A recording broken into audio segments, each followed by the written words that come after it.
Good evening, and welcome to this quiet corner of stories. Tonight, I ask you to lean in close, because what I'm about to share changed my life forever. My husband died suddenly, from a heart attack, in another woman's bed. But that wasn't even the worst part. The worst part came when his family demanded that I pay for his funeral, using my platinum credit card. The same family that would soon find themselves homeless, abandoned, and furious, because in that moment, something inside me finally snapped. But before everything collapsed, before betrayal turned into war, my life still looked normal on the surface. That night, New York City shimmered after a light rain. The streets glistened, reflecting streetlights like broken stars on wet asphalt. Inside our Upper East Side apartment, I sat alone on the sofa, barely aware of the old movie playing quietly on the TV. Dinner sat untouched on the dining table. I had cooked Jake's favorite meal. Again. And again, he hadn't come home. One short text had arrived earlier, running late. Client meeting. Don't wait up. It was the same excuse he'd used for months. For nearly a year, eating alone had become routine. Waiting alone. Sleeping alone. Making excuses alone. I told myself it was stress. Work pressure. Big responsibilities. I wanted to believe that. I sighed, reached for the remote, ready to turn off the TV and go to bed, when the landline rang. The sharp sound cut through the apartment like a knife. No one ever called our landline anymore. My heart skipped. I picked up, and a man's serious voice spoke. "Is this the residence of Mr. Jacob Thompson?" "Yes, this is his wife," I replied, my voice already trembling. "This is Detective Evans, Midtown South Precinct." "Ma'am, please remain calm. Your husband has been admitted to NYU Langone Hospital. His condition is critical. We need you to come immediately." Hospital.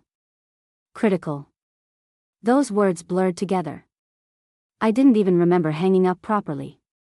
I grabbed my purse, dropped my keys twice, threw on a jacket over my silk pajamas, and ran out into the night. The taxi ride felt unreal. Neon lights smeared past the windows. Times Square looked like a dream I couldn't wake up from. I kept praying. Please let him be okay. Please let this just be a scare. No matter how distant he'd become, he was still my husband. The man I had promised my life to. At the hospital, the smell of antiseptic hit me before I even saw them. My in-laws were already there. Arthur. Patricia. Stephen.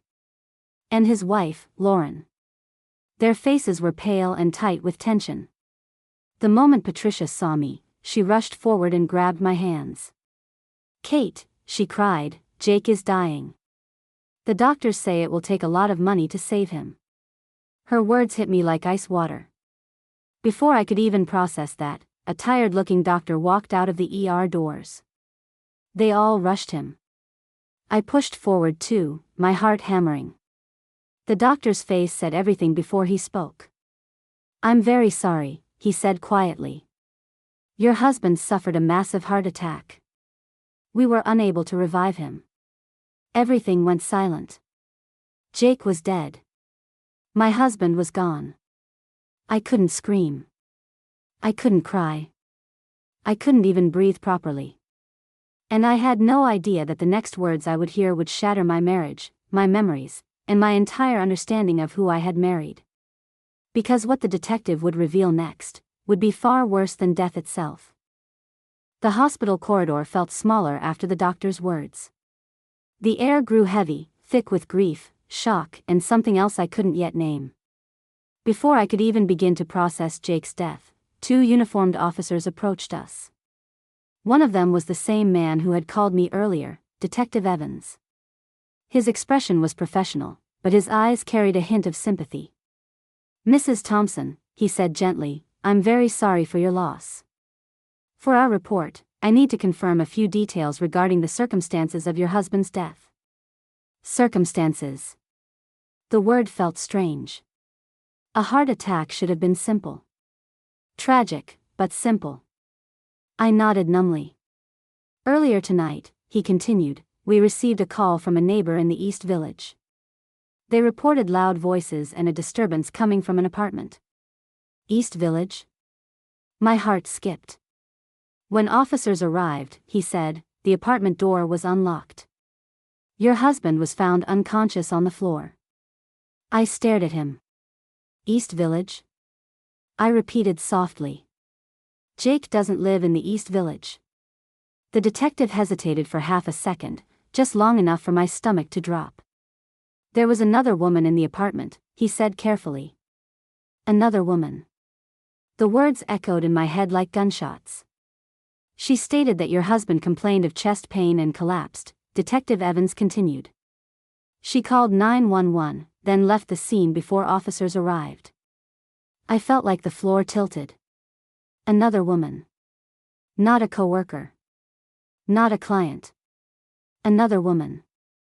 My husband had not died on his way home from work. He had died in his lover's apartment. My mother-in-law stopped crying. Slowly, she lifted her head and looked at the detective. Then she looked at me. Her eyes changed. My brother-in-law Stephen exchanged a glance with Lauren. Their expressions were unreadable, but not shocked enough. That's when I knew. Some part of them had suspected. Or maybe, they already knew. My chest burned with a pain deeper than grief. Deeper than loss. This was betrayal. Every late night. Every business trip. Every missed dinner. It all made sense now. For nearly a year, I had been eating alone, worrying alone, trusting alone, while my husband was building another life with another woman. I didn't cry.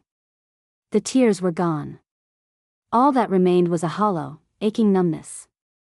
Before I could even speak, Lauren stepped closer, her voice low and controlled. Kate. I'm so sorry, she said. But right now, we need to focus on practical matters. Practical matters. She glanced, just for a second, at my handbag. Where my platinum card was. The funeral, the hospital fees, she continued. All of that will be very expensive.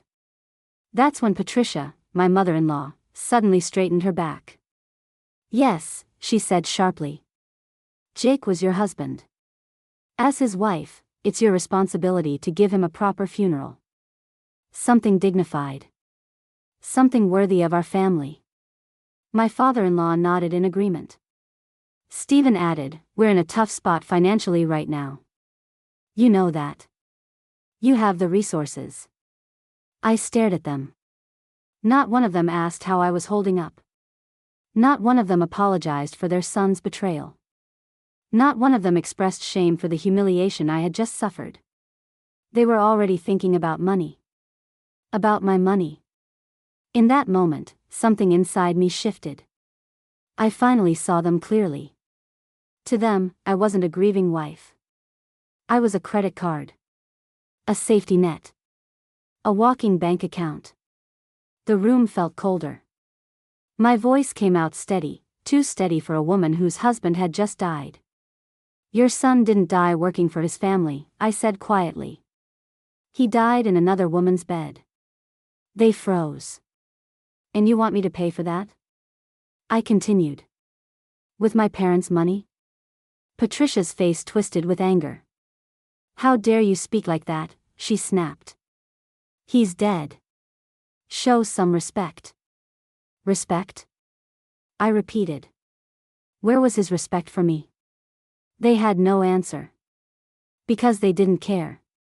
They only cared that their financial lifeline had just been cut. And they didn't yet realize. I was about to make it official. The hospital hallway felt eerily quiet after my words. My in-laws stared at me as if I had suddenly become a stranger. For years, I had been the calm one. The polite one.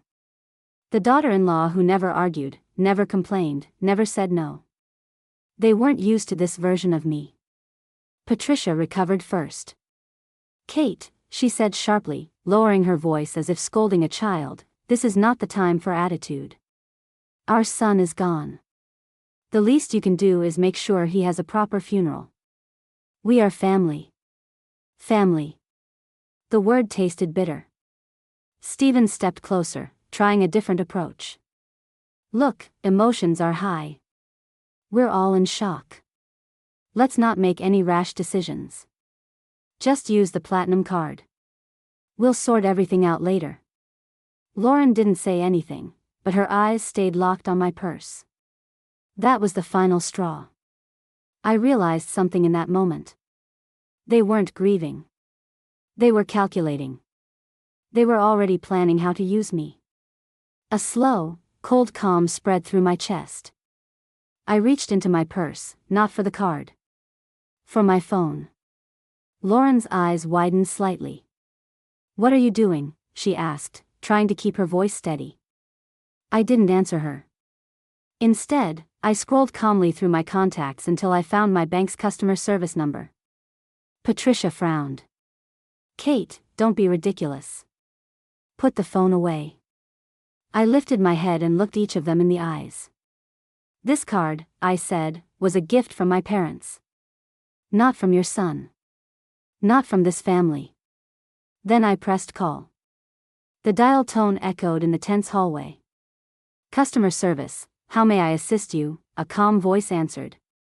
"Hello," I said clearly. "My name is Catherine Miller. I'm calling to request an immediate freeze on my platinum card." Lauren's mouth fell open. Stephen took a step toward me. "Kate, stop this nonsense." Patricia lunged forward, trying to grab my phone. "Are you out of your mind?" I stepped back just in time. "Yes," I continued into the phone, my voice steady. "Please freeze the account due to risk of fraudulent use." My heart was pounding, but not from fear. From control. From clarity. From the first real power I had felt in years. After a brief verification, the operator confirmed, "Your platinum card has been successfully frozen. No further charges can be made." "Thank you," I said and ended the call. Silence. The air around us changed instantly. Lauren looked like she had seen a ghost. Stephen's face turned red with anger. Patricia let out a strangled cry and collapsed into a chair. "What have you done?" she screamed. "You heartless woman. That card was for family emergencies." "This," I said coldly, "is not my emergency. This is the result of your son's choices." Arthur, my father-in-law, finally spoke for the first time. His voice was low and heavy. "Are you really going to abandon us?" I looked at him calmly. "I'm not abandoning anyone," I said. "I'm protecting myself." Then I added, "And there's something else you should understand." Their eyes followed me warily. "The apartment on the Upper East Side," I continued, "was a gift from my parents before the wedding. The deed is in my name only." Lauren's face drained of color. Patricia froze. "It is not marital property," I said. "It does not belong to the Thompson family. Not now. Not ever." They stared at me like the ground had disappeared beneath their feet. For years, they had enjoyed living comfortably in that apartment. For years, they had assumed it was as much theirs as mine. They had never imagined I could take it away. Arthur swallowed hard. "So you're really going to leave us with nothing?" I met his gaze. "I'm leaving you with exactly what your son left me," I said quietly. "Lies. Betrayal. And consequences." Then I turned. Behind me, Patricia began to scream curses. Stephen shouted my name in rage. Lauren cried and begged in the same breath. I didn't turn back. As I walked out of the hospital into the cold night air, something strange happened. For the first time since Jake's death, I felt lighter. Because I knew this was only the beginning. The night air outside the hospital felt sharp against my skin. I stood on the sidewalk for a moment, breathing deeply, trying to steady myself. My marriage was over. Not because my husband had died, but because I finally understood the truth about the life I had been living. I hailed a cab and gave the driver my home address. The city passed by in a blur, but my mind was clearer than it had been in months. I wasn't going back to mourn. I was going back to prepare. The moment I stepped into the apartment, the silence felt heavier than before. The untouched dinner was still on the table. The lights were still on in the hallway. Everything looked exactly the same. But nothing was the same. This place no longer felt like home. It felt like a stage where a lie had been playing for years. I didn't go to the bedroom. Instead, I went straight to Jake's study. The room he always claimed was for work. The room he kept locked more often than not. My hands trembled slightly as I opened his desk drawers. The top drawer was neat: contracts, folders, paperwork. Too neat. I pushed deeper. In the back, hidden under old files, I found a black leather folder. The moment I opened it, my heart sank. Inside was a lease agreement. The address matched exactly what the detective had said. East Village. Tenant, Jacob Thompson. Start date, almost 1 year ago. 1 full year. My throat tightened. For nearly 12 months, my husband had been living a double life. I flipped through the folder. Utility bills. Internet statements. Parking receipts. Then hotel bills. Luxury hotels. Weekend stays. Dates that matched the times he told me he was traveling for work. Each page felt like another knife. Then I saw it. A small red velvet jewelry box receipt. A diamond necklace. The purchase date matched my birthday. That was the day Jake had sent me a rushed text saying he was stuck on a work trip. That was the day he forgot my birthday. And now I knew why. Because he had been buying a gift for his mistress. With my money. I checked the payment details. Supplementary family card. My name. I sat down slowly in the chair. The betrayal went deeper than cheating. He hadn't just betrayed my heart. He had used my trust. My generosity. My parents' money. To fund his affair. I gathered every piece of evidence carefully. The lease. The bills. The hotel receipts. The jewelry receipt. I placed them into a separate bag. This wasn't just proof. This was protection. This was leverage. I sat on the living room sofa as dawn began to creep through the windows. I didn't cry. I didn't scream. I planned. Because I knew my in-laws would not stop. They would come. They would demand. They would try to bully me into giving them money and control. So before they could strike again, I decided to disappear. I called my longtime real estate agent. "Mr. Davis," I said calmly, "I need to sell my Upper East Side apartment. Immediately." There was a pause. "Is everything okay, Kate?" "No," I replied honestly. "But I need it done quickly. Even if it's slightly below market." He didn't ask questions. "Understood. I'll start today." After hanging up, I made one more decision. A decision I had secretly prepared for months. 6 months earlier, when Jake had started growing distant, my instincts had warned me. Quietly, using my own savings, I had rented a small studio apartment in another part of the city. I told Jake a friend was staying there. In truth, it was my emergency exit. My safety net. That night, I packed only what mattered. My passport. Important documents. Cash. Jewelry from my parents. I left behind wedding photos. Gifts from Jake. Memories that now felt fake. Near midnight, I called a car service and asked the driver to wait around the corner. I turned off the lights. Checked the hallway. Then quietly rolled my suitcases out.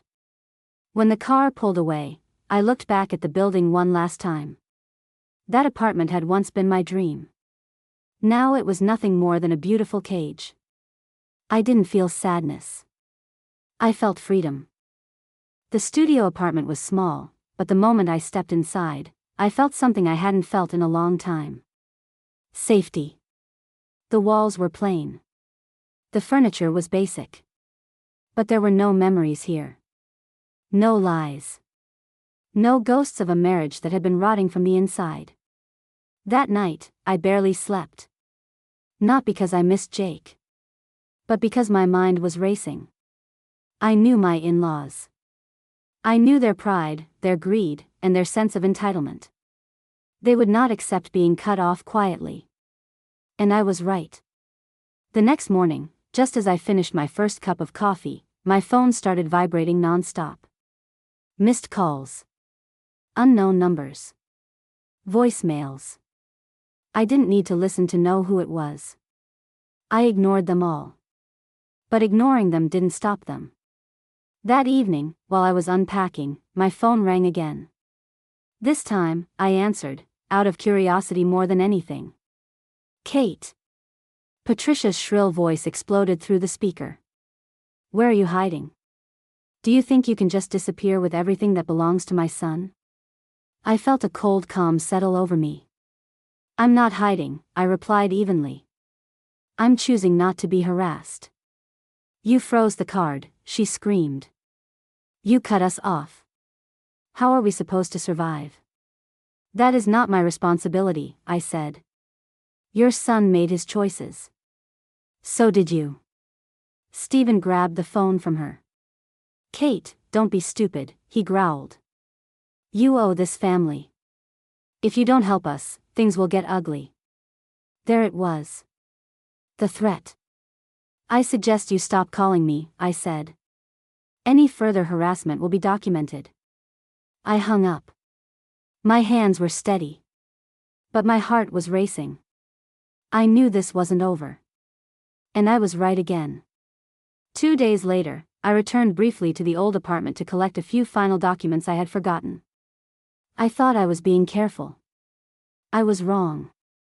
The moment I stepped out of the elevator, I heard shouting. My blood ran cold. They were there. Patricia. Stephen. Lauren. All three standing outside my apartment door, pounding on it, yelling my name. Open this door, you thief. Patricia screamed. You think you can steal from us and get away with it? Lauren spotted me first. There she is, she shouted. All three of them turned toward me at once. My heart slammed in my chest. Stephen rushed toward me. You're not leaving until we talk. I stepped back instinctively. Back away, I said firmly. Right now. Patricia lunged forward, grabbing my arm. You owe us, she shrieked. That apartment, that money, it all belongs to our family. I shook her off. Do not touch me, I said, my voice shaking with anger. Other residents had begun opening their doors. Whispers filled the hallway. Lauren tried to play innocent. Kate, please, she said loudly, for the neighbors to hear.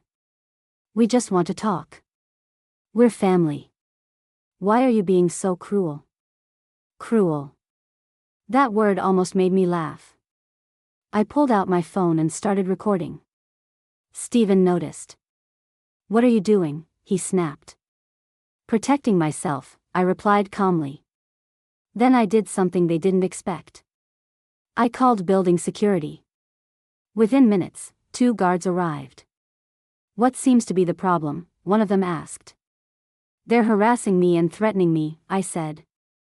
I want them removed immediately. Patricia began crying dramatically. Our son just died, she wailed. And his wife is throwing us out like dogs. I looked straight at the guard. They have no right to be here, I said. I feel unsafe. The guards didn't hesitate. They escorted my in-laws away, still screaming, still cursing, still calling my name. As the elevator doors closed on them, I knew something for certain. They were desperate. And desperate people don't stop easily. This war wasn't over. It was just getting uglier. Just when I thought I had seen the worst of the situation, life proved me wrong. 3 days after the confrontation at my old apartment, I was finally starting to settle into the small rhythm of my new life. I had stocked the fridge, unpacked my clothes, even bought a small plant to make the studio feel less empty. For the first time since Jake's death, the chaos had gone quiet. Too quiet. That afternoon, there was a knock at my door. Not loud. Not aggressive. Just confident. My instincts immediately went on high alert. I checked the peephole. A young woman stood in the hallway. Tall. Perfect makeup. Designer handbag. The kind of woman who looked like she belonged in glossy magazines. My stomach tightened. I opened the door only a few inches, keeping the security chain on. Yes? I asked cautiously.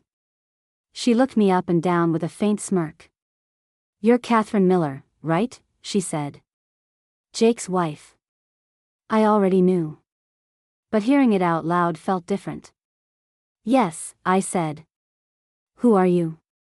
She didn't hesitate. My name is Monica, she replied. I was Jake's girlfriend. The words landed like a slap. Not mistress. Not affair. Girlfriend. She said it with pride. With ownership.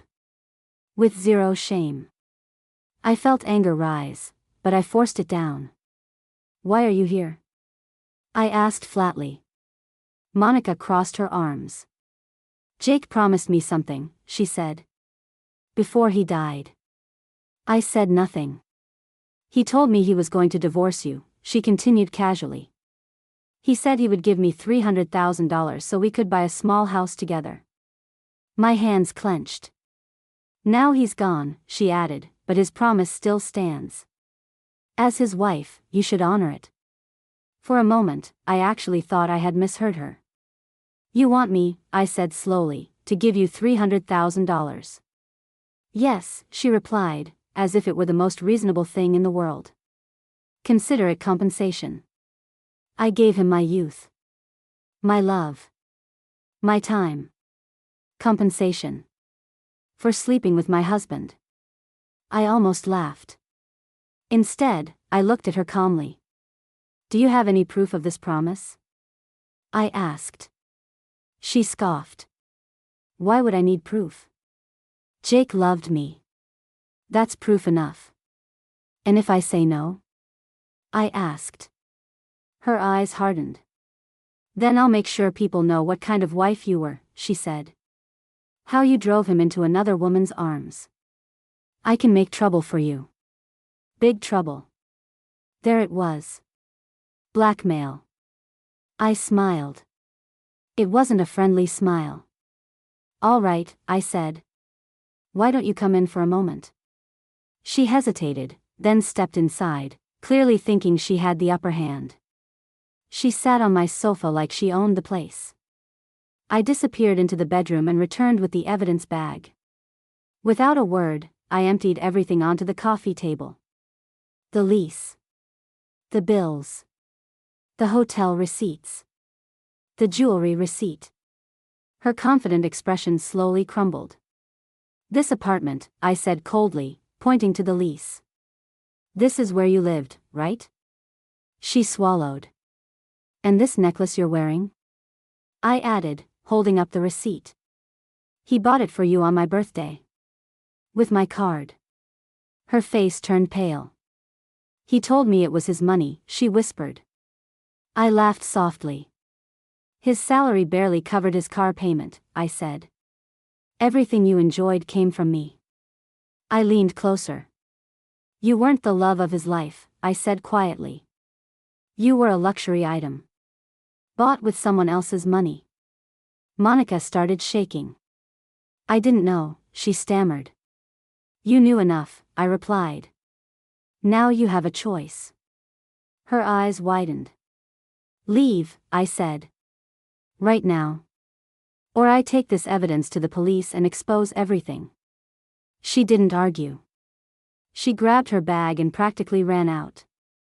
When the door slammed shut, I sank into the chair. I had won this round. But deep down, I knew. The worst battles were still ahead. After Monica left, I thought maybe, just maybe, the chaos would finally slow down. I was wrong.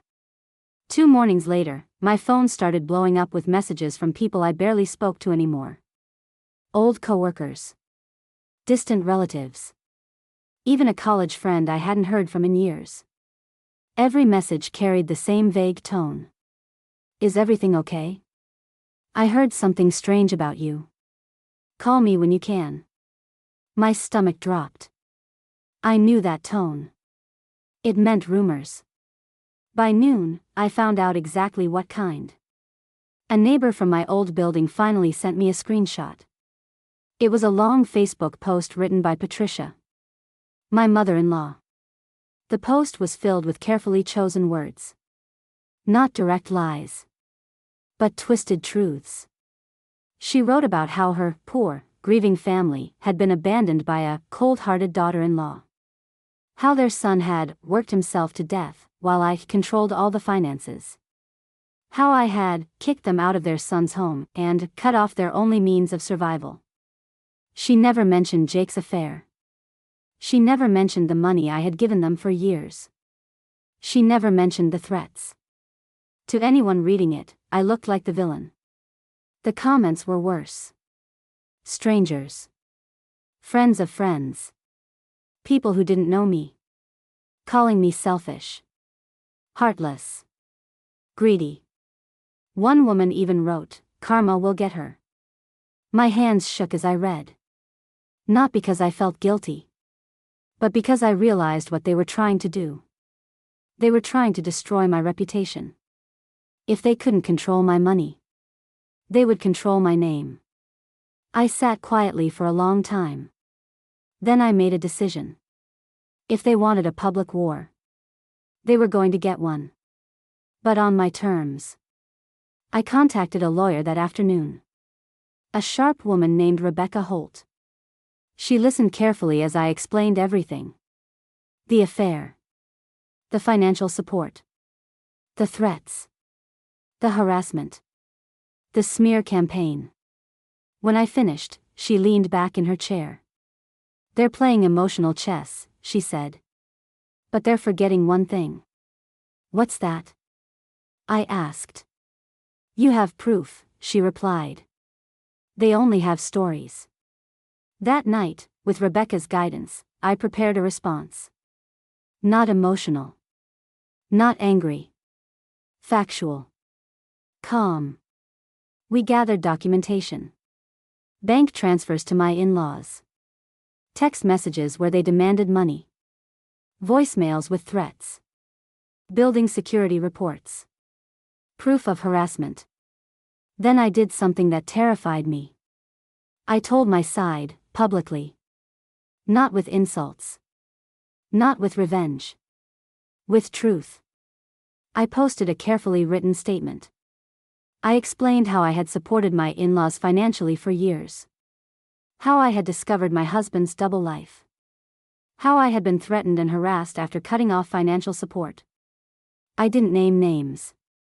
But anyone who knew the situation could connect the dots. I attached screenshots.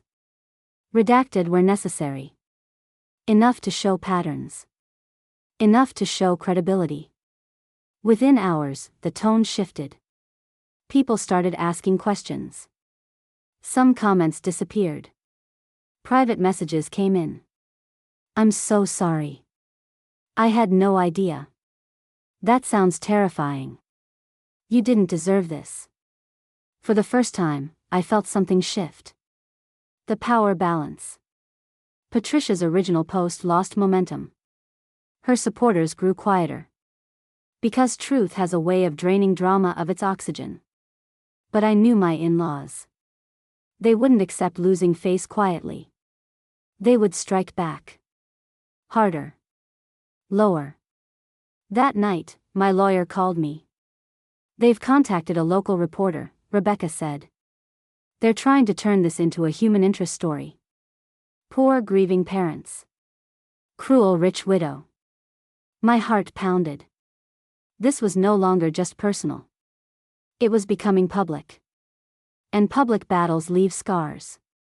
But I straightened my shoulders.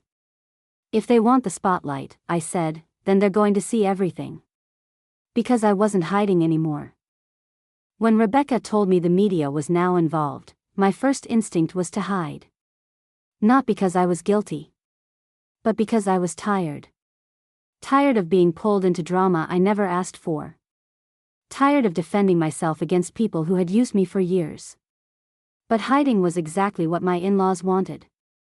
Silence would make their story louder. So instead of retreating, I prepared. Rebecca arranged a meeting with the reporter. His name was Daniel Reed. Mid-30s. Polite. Sharp eyes. The kind of man who listened more than he spoke. He sat across from me in a small conference room at Rebecca's office. Your in-laws have painted a very emotional picture, he said carefully. They say you abandoned them and cut off their only financial support after their son's death. I folded my hands. That's not the full story, I said. That's why I'm here, he replied. I want to hear yours. So I told him. Not dramatically. Not with tears. With timelines. Numbers. Documents. I showed him bank records. Proof of years of financial assistance. I showed him the harassment messages. The threats. The building security reports. He studied everything carefully. Then I hesitated. There was one thing I had not told anyone publicly yet. Not my friends. Not even some family members. But Rebecca had warned me. If they go public, you may need to go all in, she had said. Half-truths won't protect you. I took a slow breath. There's more, I told Daniel. He looked up. Go on. My husband wasn't just unfaithful, I said quietly. He was living a second life funded almost entirely by my money. I slid the evidence across the table. The lease. The hotel receipts. The jewelry purchase. Daniel's eyebrows lifted. This changes things, he said. It should, I replied. And there's something else, I added. I hesitated for a second. Then I said it. My parents paid for this apartment. They also contributed significantly to our lifestyle. Jake's income alone could not support what my in-laws are claiming. Daniel leaned back slowly. So the narrative that you were living off him, he said, is false, I finished. It's the opposite. Silence filled the room. Not awkward. Heavy. Daniel finally nodded. This is a very different story, he said. A wealthy wife, financially supporting her husband and his family, while he secretly funds an affair. That's the truth, I said. Uncomfortable, but true. When the meeting ended, I felt exposed. Like I had peeled back layers I had spent years protecting. Protecting Jake's image. Protecting my marriage.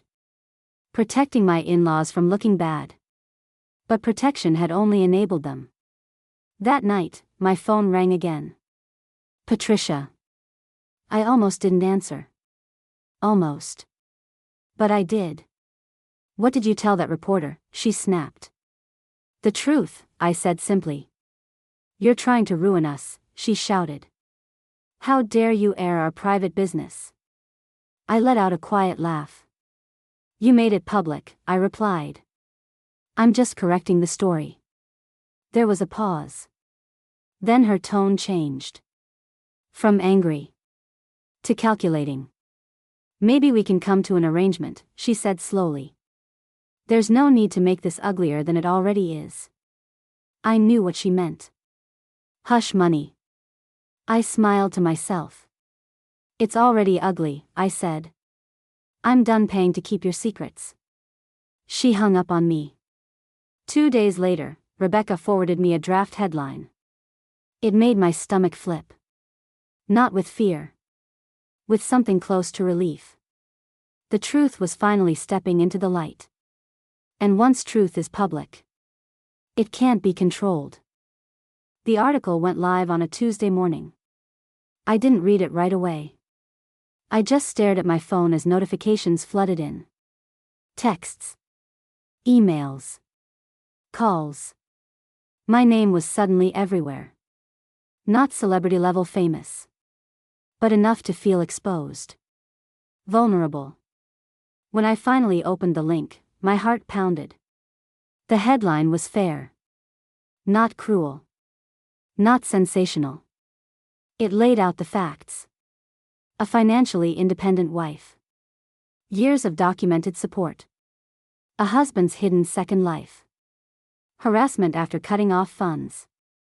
It didn't paint me as perfect. But it painted me as human.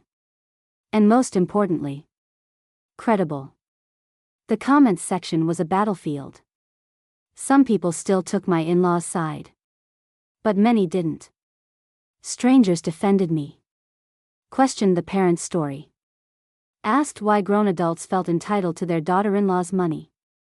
For the first time, the public pressure shifted. Rebecca called me an hour later. "They're panicking," she said. "Your in-laws didn't expect this angle. They thought they could control the narrative." "What are they doing now?"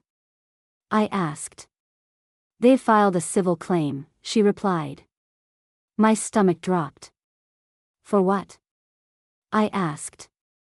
"Financial dependency," she said. "They're claiming you promised to support them for life and that you're now abandoning them." I let out a sharp breath. "That's ridiculous." "It is," Rebecca agreed. "But it's a tactic. It forces you into court. It creates stress. It makes you look defensive." I rubbed my temples. So this was their final strategy. If they couldn't win in public opinion, they would try to drain me legally. That afternoon, I met Rebecca again. We went over everything. Every transfer. Every message. Every receipt. "Do they have any proof of a lifetime promise?" I asked. "No," she said. "And that's their problem." Still, lawsuits have a way of wearing people down. Even baseless ones. 2 days later, I got a knock on my door. Not the confident knock of Monica.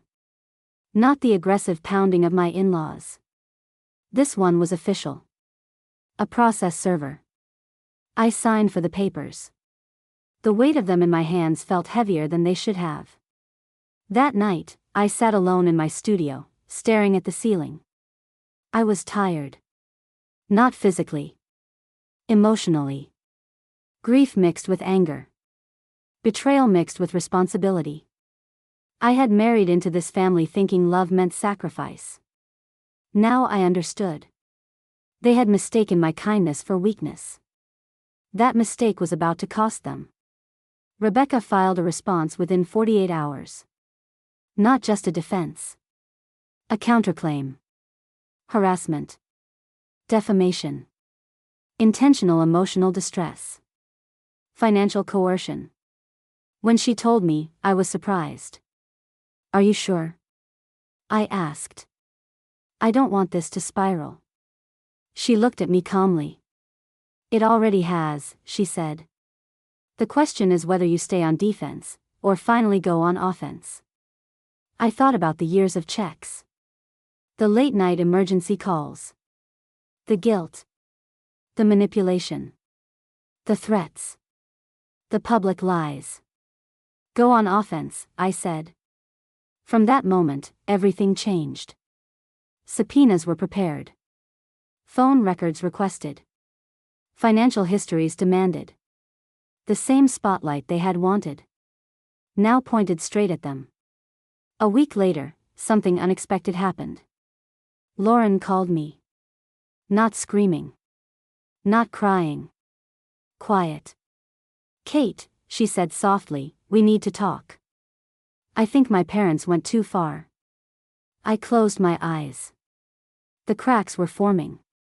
Families don't break all at once. They fracture.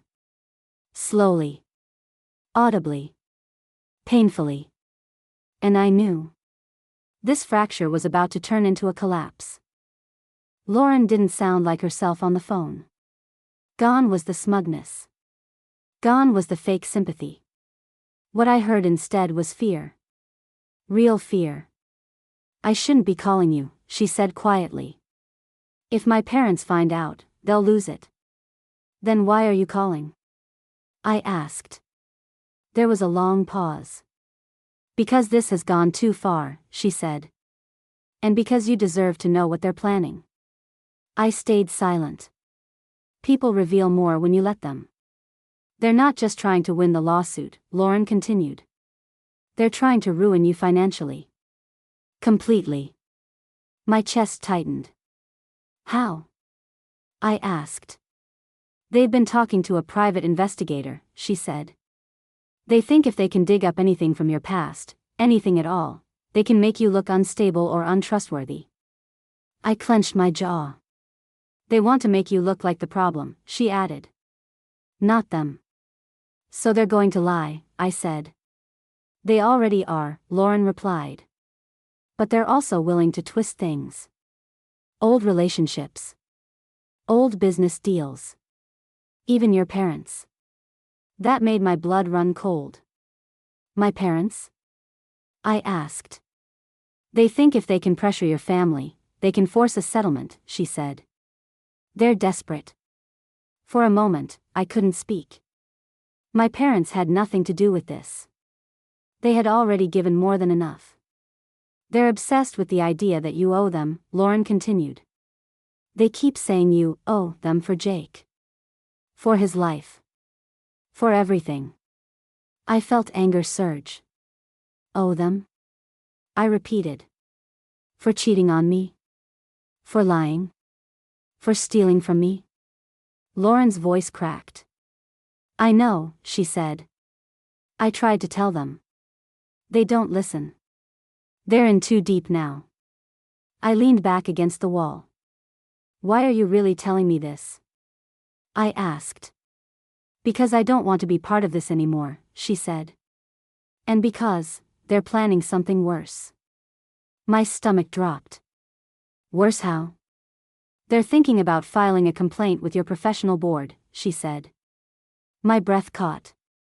They want to accuse you of financial misconduct, Lauren continued. Even if it's not true. They think an investigation alone could damage your reputation. That was it. This wasn't just emotional warfare anymore. This was career sabotage. That's serious, I said quietly. I know, Lauren whispered. That's why I'm warning you. Do you have proof? I asked.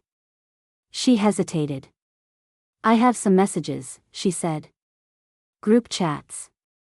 Voicemails. They talk about it. My heart started pounding.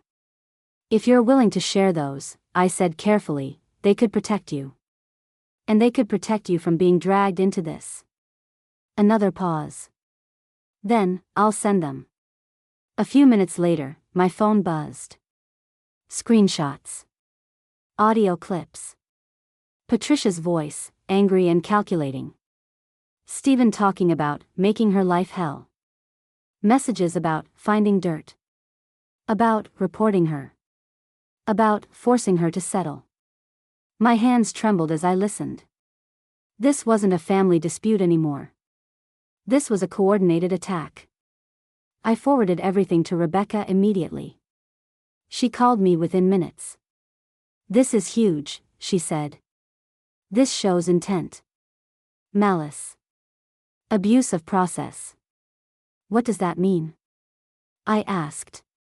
It means they're not just defending themselves, she replied. They're trying to weaponize systems against you. Judges don't like that. For the first time in days, I felt something close to confidence.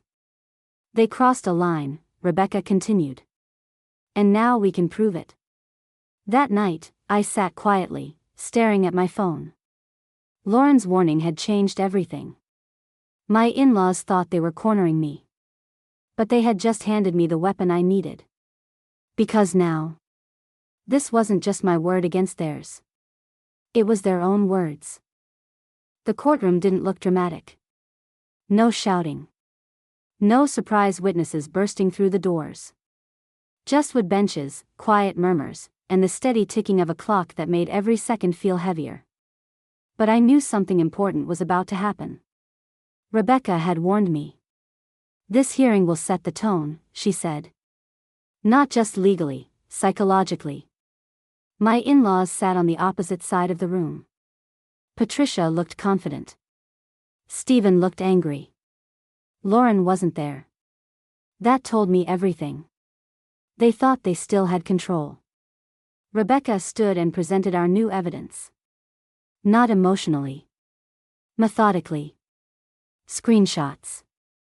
Audio recordings. Timelines. Messages discussing harassment. Plans to dig up dirt. Talk of reporting me to professional boards without cause. The judge listened carefully. So did their attorney. I watched Patricia's face change. At first, confusion. Then irritation. Then something close to fear. Their lawyer asked to approach the bench. The room fell silent. Whispers filled the air. When they returned, the judge's tone was noticeably sharper. "Counsel," he said to my in-law's attorney, "this evidence suggests potential abuse of process and intentional harassment." Patricia shifted in her seat. Stephen crossed his arms tightly. Rebecca stood again. "We are requesting the court dismiss the dependency claim," she said, "and allow our counterclaims for harassment and defamation to proceed." Their attorney objected. Weakly. The judge raised a hand. "I will take the motion under advisement," he said. "But I will say this, the court does not look favorably on parties who attempt to misuse legal systems as leverage." That was the first crack. After the hearing, in the hallway, Patricia finally lost control. "This isn't over," she hissed at me. "You think you've won? You've ruined this family." I looked at her calmly. "You ruined it yourselves," I said. Stephen stepped forward. "This is because you're bitter," he snapped. "Because our son didn't really love you." For a moment, the words hurt. Not because I believed them. But because they reminded me of how much I had once loved Jake. How much I had defended him. Protected him. Covered for him. I leaned closer. "If he didn't love me," I said quietly, "he certainly loved my bank account." Stephen's face turned red. Rebecca gently guided me away. That afternoon, something unexpected happened. Rebecca got a call from the other side. "They want to discuss settlement," she told me. My heart skipped. Settlement meant one thing. They were scared.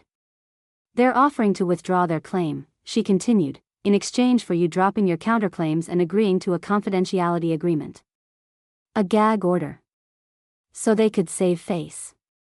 So no more truths would come out." I thought about it carefully. The temptation was real. No more court. No more stress. No more headlines. But then I remembered the threats. The lies. The attempt to destroy my career. The years of manipulation. "No," I said. Rebecca raised an eyebrow. "No," she repeated. "No," I said firmly. "I'm done protecting them. Let it go to trial." She studied me for a moment. Then smiled. "Good," she said. "Because with this evidence, discovery will be very uncomfortable for them." In the days that followed, subpoenas went out. Bank records. Phone logs. Communication histories. Their financial claims. Their spending. Their contradictions. The very systems they tried to weaponize. Now turned into spotlights. I started sleeping better. Not because things were easy. But because for the first time, I wasn't running. I was standing. And they could feel it. Discovery is where stories die and numbers speak. Rebecca warned me about that. In discovery, she said, people can hide behind emotions all they want. But bank statements don't lie. She was right. What came back from the subpoenas was worse than I expected. Not just lies. Patterns. Months of unexplained cash withdrawals from my joint accounts with Jake. Large transfers.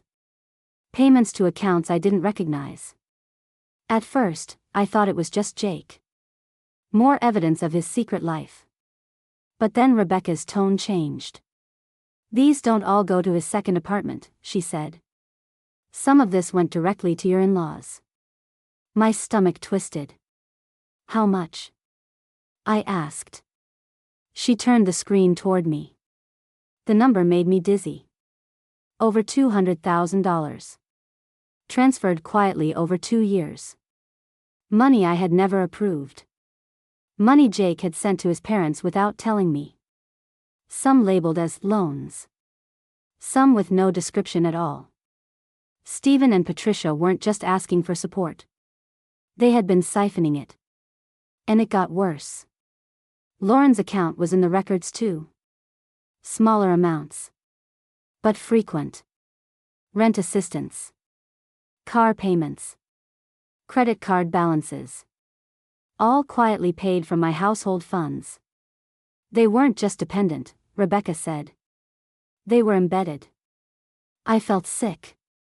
While they were publicly claiming I had abandoned them, they had been privately draining me for years. But the biggest shock came next. Rebecca zoomed in on one transaction. A large wire transfer. From one of my joint accounts. To a business account in Stephen's name.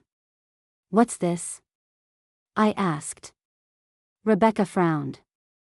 It looks like startup capital, she said. Did you ever agree to fund a business for him? No, I said immediately. Never. We dug deeper. The business? A short-lived investment venture. One that failed. But not before most of the money disappeared. That money is gone, Rebecca said quietly. The room felt smaller. So not only had Jake funded his affair with my money. His parents had used me as their private bank. Without consent. Without transparency. Without shame. This changes the tone of the case, Rebecca said. This isn't just emotional dependency. This is potential financial misconduct.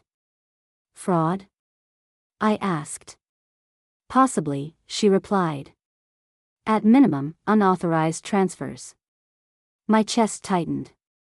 I thought about how often Patricia had cried about being broke. How often Stephen complained about struggling. How often Lauren talked about stress. All while quietly receiving money behind my back. That night, Rebecca called again. They've seen some of the discovery too, she said. And? I asked. They're panicking, she replied. They know this looks bad. Bad was an understatement. This wasn't just ugly. It was criminal territory. A few days later, I got another call. From an unfamiliar number. It was Stephen. Not yelling. Not threatening. Begging. Kate, he said, his voice shaky, we can fix this. Let's talk privately. We don't need to involve courts anymore. I felt my jaw tighten. Funny, I said. That didn't matter when you were trying to destroy my career. We were desperate, he said. We didn't mean for it to go this far. It went exactly as far as you pushed it, I replied. Please, he said. If this comes out, it will ruin us. I thought about the years of pressure. The manipulation. The entitlement. You already ruined yourselves, I said quietly. I just stopped covering for you. When I hung up, I felt something heavy lift. Not relief. Clarity. For years, I had been the safety net. The fixer. The quiet source of money. Now the truth was written in black and white. And it wasn't flattering. For them. The word fraud changes everything. Until then, the case had been ugly but familiar: family drama, money disputes, emotional manipulation. But fraud? That moved the situation into a different category. A dangerous one. Rebecca called me early one morning. They've filed an emergency motion, she said. My stomach dropped. For what? I asked. To limit discovery and seal certain financial records, she replied. They're claiming privacy violations and emotional distress. I let out a bitter laugh. Privacy, I said. After everything they've done? They're scared, Rebecca said. Sealing records is a classic move when people don't want certain numbers seen. Will it work? I asked. Not easily, she replied. But it forces an emergency hearing. The hearing was scheduled within 48 hours. Everything moved fast. Too fast. It felt like the ground was shifting under my feet. In the courtroom, the tension was thick. Stephen and Patricia sat rigid. Their attorney looked strained. Rebecca looked calm. Prepared. When the judge took the bench, there was no small talk. This court will hear arguments on the motion to seal financial discovery, he said. Their attorney stood first. He spoke about privacy, reputation, emotional harm. How releasing financial details could cause irreparable damage to a grieving family. It sounded polished. Practiced. Then Rebecca stood. She didn't raise her voice. She didn't get dramatic. She got precise. These records are directly relevant to the claims before the court, she said. They show a pattern of unauthorized transfers, financial dependency, and potential misrepresentation. She paused. Sealing them would not protect privacy, she continued. It would conceal evidence. The word conceal hung in the air. The judge leaned forward slightly. Counsel, he said to their attorney, are you disputing the authenticity of these transfers? Their attorney hesitated. Not at this time, Your Honor, he said. That hesitation spoke volumes. Rebecca pressed. These transfers were made without my client's knowledge or consent, she said. Some were labeled as loans. Some had no explanation. Yet they were used to fund failed ventures and personal expenses. Stephen shifted in his seat. Patricia stared straight ahead. The judge's expression hardened. This court will not seal relevant financial evidence simply because it is inconvenient, he said. Motion denied. The room felt lighter. Heavier. At the same time. Because denial meant exposure. After the hearing, in the hallway, Patricia broke down. Not quietly. Not with dignity. She sobbed loudly, clinging to Stephen. We're going to lose everything, she cried. Everything. For a split second, I felt something like pity. Then I remembered the threats. The lies. The attempt to ruin my life. And the pity disappeared. That afternoon, Rebecca dropped another bomb. There's more, she said. I braced myself. One of the accounts Stephen used appears to have commingled funds from other sources, she explained. Not just yours. What does that mean? I asked. It means your money may not be the only questionable money in that account, she said. There could be other people involved. My heart pounded. So this could be bigger than just us, I said. Yes, she replied. Much bigger. That changed everything. Now this wasn't just a civil case. It was starting to look like something that could attract serious attention. Regulators. Investigators. People who don't care about family drama. Only about numbers. That night, Lauren called again. Her voice was shaking. They're blaming me, she said. They think I ruined everything by talking to you. I closed my eyes. You didn't ruin anything, I said. You told the truth. They're desperate, she whispered. They're talking about moving money. Hiding things. That sent a chill through me. Lauren, I said slowly, if they're moving money now, that makes things worse for them. I know, she said. I wanted you to be prepared. I thanked her. When the call ended, I sat in silence. My in-laws thought sealing records would save them. Instead, it had done the opposite. It had drawn attention. And once attention is drawn, it doesn't go away quietly. The emergency hearing did more than deny their motion. It lit a fuse. Within weeks, the tone of the case shifted in a way I never expected. Not louder. Quieter. Heavier. Rebecca called me into her office one morning, her expression unusually serious. "This is no longer just a civil dispute," she said. "Certain financial irregularities have been flagged outside of our case." My heart pounded. "What does that mean?" I asked. "It means people are looking at accounts beyond yours," she replied. "When money starts moving in unusual patterns, systems notice." I didn't need her to say it. Investigators. Not family court drama. Not lawyers playing strategy. Real scrutiny. The kind that doesn't care about tears or excuses. Stephen's calls stopped. So did Patricia's. For the first time in months, my phone was quiet. That silence wasn't peace. It was pressure.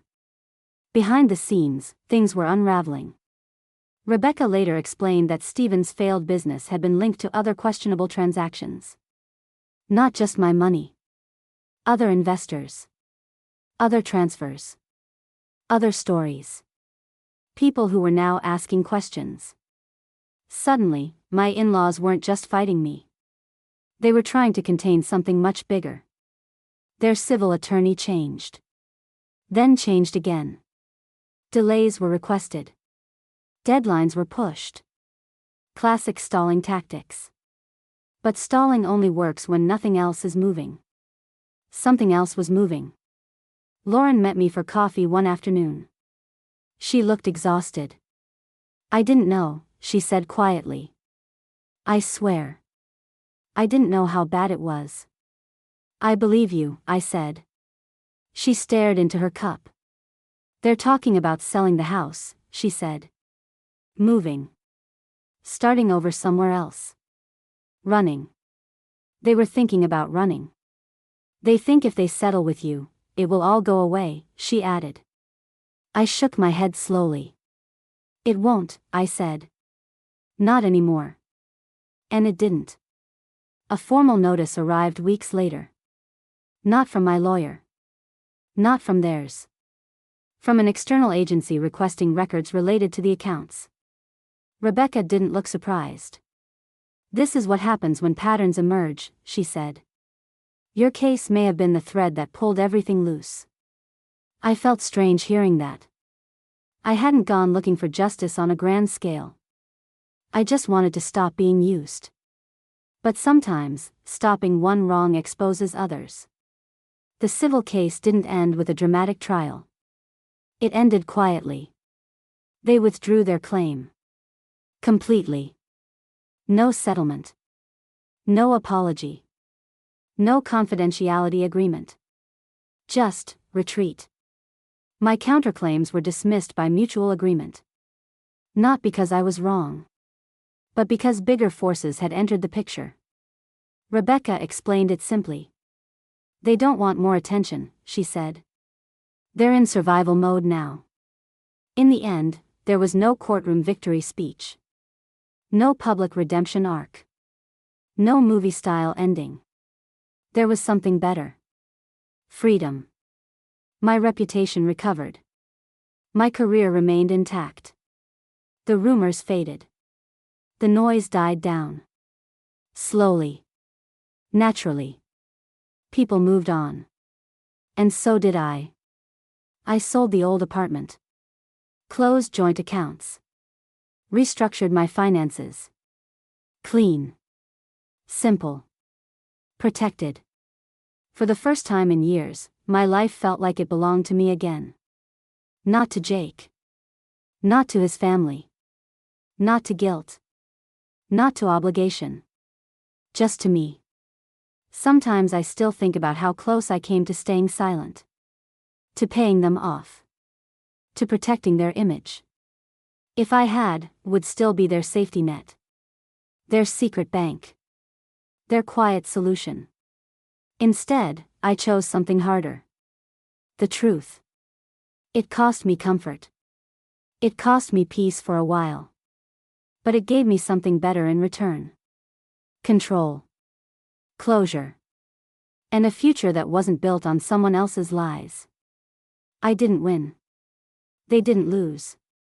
The truth just finally showed up. And that changed everything.